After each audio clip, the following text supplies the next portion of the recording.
Buka,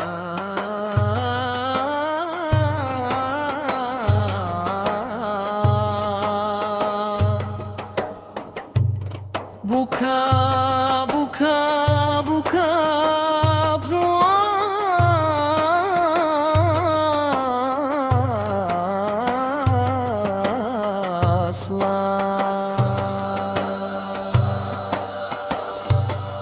Matahari tenggelam, mega merah di ufuk. Lamunan tak berarti karena Allah dekat sungguh.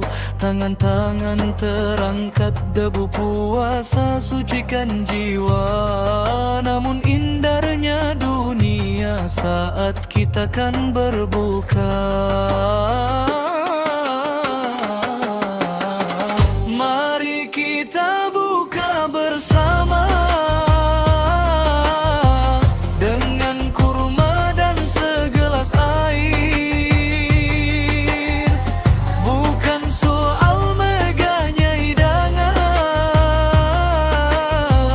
tapi hangatnya kebersamaan. Allah, Allah, cinta adalah hidangan kita. Bersyukur dalam ceria. Gema takbir bersahutan, panggilan maghrib tiba. Tak perlu harta berlimpah, yang sederhana jadi istimewa. Hati yang lapar karena puasa bukan hanya menahan rasa, tapi belajar merasakan mereka yang tak punya. Mari kita buka bersama dengan kurma dan segelas air. Bukan soal megahnya hidangan, tapi hangatnya kebersamaan. Allah, Allah, cinta adalah hidangan kita.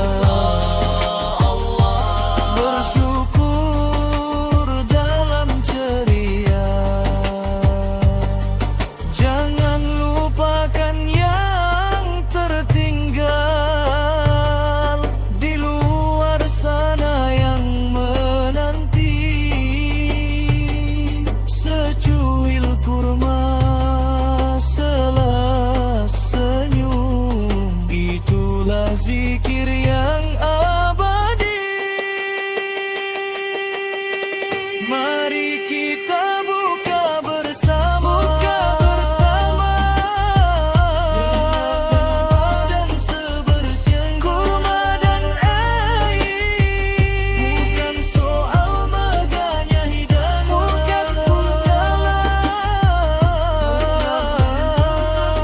bersama, hangat bersama. La ilaha illallah.